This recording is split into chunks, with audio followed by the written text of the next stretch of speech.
Hey everybody, it's me Chris. I'm back in the kitchen, DiGiovanna Family Recipes. I'm going to show you a really different and exciting and delicious dish, a New Orleans style dish. It's a jambalaya. It's made with sausage, it's made with chicken and rice. It's a one-pot dish. You're going to like it. Let me show you the ingredients. So I got over here 1 kielbasa. Now traditionally this would be made with andouille sausage, which is a spicy sausage, but I'm using kielbasa today. I got a couple of breasts of chicken, boneless. I cut up into small pieces. I got some hot sauce, 2 cups of rice, a couple of bell peppers, 1 medium onion, 2 cloves of garlic, 2 big stalks of celery. I got 2 cans chicken broth, my extra virgin olive oil, of course my kosher salt and black pepper. And I'm going to use some spices, paprika, chili powder, cayenne for some spiciness, for some heat. And this is saffron. This is from La Mancha, Spain. And it's the most expensive spice in the world. This stuff sells for a little over $4,000 a pound. This one I got from Costco. This is 3/100ths of an ounce. That's all it is. And it costs $11. And you only need a pinch. It goes a long way. If you don't have it, don't worry about it. So that's what I need. I'm going to get to chop my vegetables and I'll show you how we make it. Alright, so I got to chop my vegetables. Now you talk about New Orleans style cooking. Anybody that knows Emeril Lagasse, watches his show, it's one of my all-time favorites, will know that the vegetables we're using today, it's called the Holy Trinity. Okay, it's celery, it's onions, and it's bell peppers. I'll show you how I chop the celery. I already washed the celery really well. I just cut off the ends. And then basically I want small pieces, so I do one side and then down the middle. I cut it in 3. And that'll give me a small 1/4-inch dice.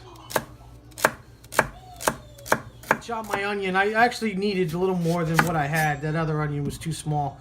So I just cut off the ends. Then I cut it in half. I'll peel off the outer layer.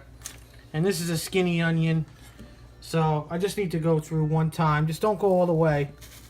Try to get close to the end as you can. Careful with your knife. And then I just go down and make some even cuts. About a 1/4 to 1/8 of an inch dice. Run it down the onion. And then when you get to the end, you turn it on the side and finish cutting. Alright, so to cut my bell pepper, I kind of run down the edge where the rib is inside. And just make sure you clean it if there's too much white here. You don't want a lot of rib.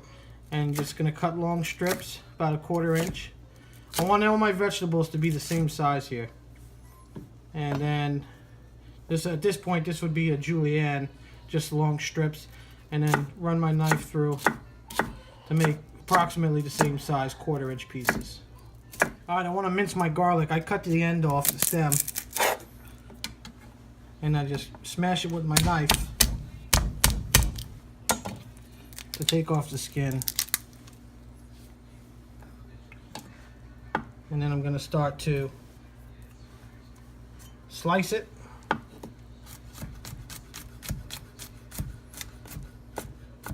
And I'm just going to keep going until I get a really fine mince. Alright, so my veggies are all chopped. They're ready to go. Now what I just did is called mise en place. It's a French term and it basically means everything in its place. And it's very important if you want to be a really good home cook. That's the biggest difference between a restaurant chef and people at home, is that the professional chef has a plan from the beginning to end on how he's going to put the dish together. And most folks at home kind of get lost and all over the place. You really got to plan things out, and you got to use that practice of mise en place. I'm going to heat the fire up here. I'm going to start the dish by browning off the kielbasa. I'll let this pan get hot, and I'm just going to slice this. Cut off this end part here, and I'm just going to slice about 1/4-inch slices.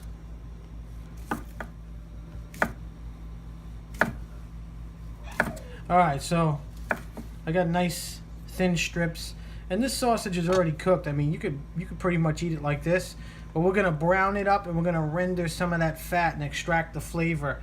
It's going to make the dish really delicious. So I'm just going to add a little bit of extra virgin olive oil into my Dutch oven. I don't need too much. I'll put my sausage in and I'm going to start to brown it up. Alright, so my kielbasa is starting to brown up and it smells amazing. It's really, really terrific smell. So while that continues to brown, I want to get some really good color on that. I gotta get my saffron ready, and I only need a tiny bit. I got a little tiny bit of warm water here, and now I'm gonna take this. And now this is the stems of the crocus flower. They have to pick these little stems out by hand. That's why this is so expensive. So I don't need a lot. Maybe a little bit more. That's it. That should be enough. And I want to let the flavor start to seep out into that water. At the same time, I got to season my chicken. And I'm going to put some kosher salt, some black pepper,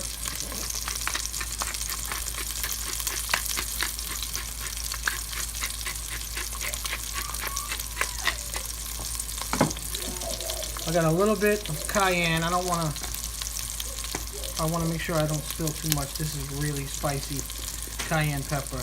So be careful with this. As hot as you want it. Chili powder.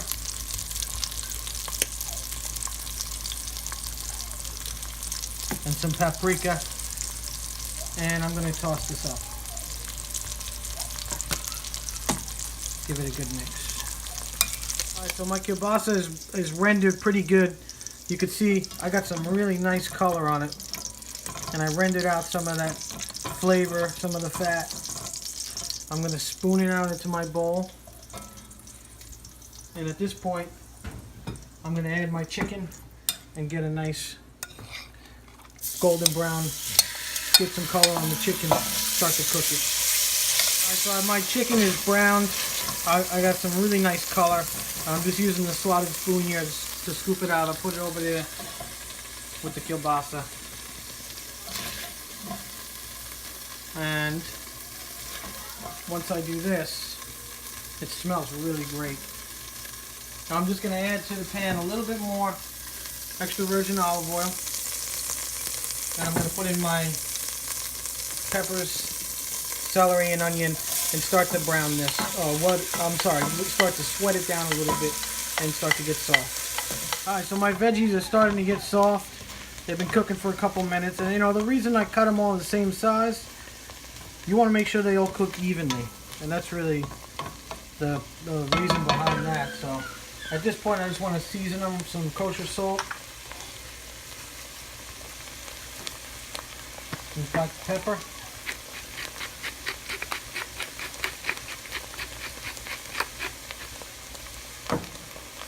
And I'm going to add my garlic. And I'll let this cook down for another about 3 or 5 minutes. Alright, so my vegetables have cooked down. They're getting nice and soft. I'm going to actually add a couple tablespoons of butter. Alright, just for flavor and to help coat the rice. And at this point, I'm going to add my rice directly in. And I just want to cook it with the veggies and the butter and get it coated just for about 2 minutes. Alright, so I cooked my rice in the vegetables and with the oil and the butter just to get a little light coating and a little bit of toast on it. And now I'm ready to add my 2 cans of chicken stock. Alright, so my 2 cans of chicken stock went in, and I just want to add a little bit more, probably about an extra 1/4 cup of water to make sure I have enough liquid. And the reason we're using 2 cans is because each can of chicken stock is about 2 cups. And that's 4 cups total liquid, and I have 2 cups of rice. So you always want double the liquid. I want to let this come up to a nice boil before I add back the chicken and the kielbasa. Alright, so my chicken stock and my water is starting to boil nice. At this point, I want to add the saffron. And look, the water, even though it's red, the water turns yellow. It gives it that beautiful yellow color. So I'm going to add in my saffron liquid in the stems. I don't want to waste any of that. And I want to let this boil just for a couple minutes on its own to really get the rice started to cooking. Because if you don't, you could end up with rice that's not fully cooked at the end of this. So let me just give this 2-3 minutes at a nice boil. Alright, so just a couple minutes. I let the rice come to a nice boil in the water for a nice couple minutes to really jumpstart the cooking process. I'm going to put a little bit of hot sauce, 6 or 8 dashes.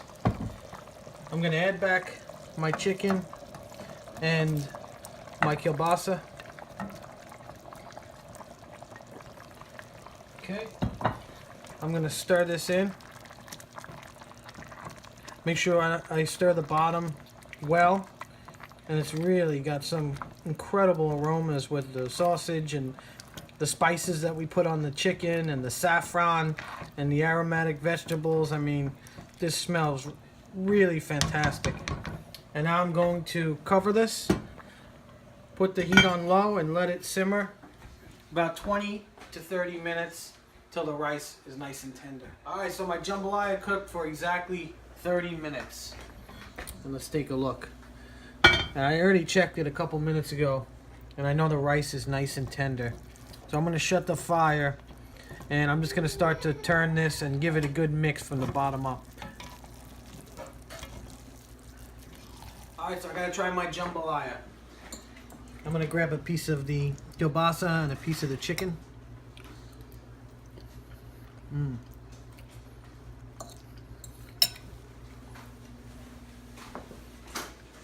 Really delicious.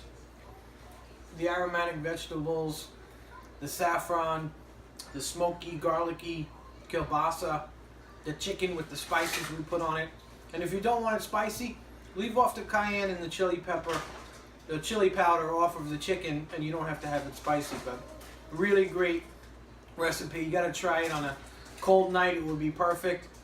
It's New Orleans style jambalaya. I think Emerald will be proud. Thanks for watching my video.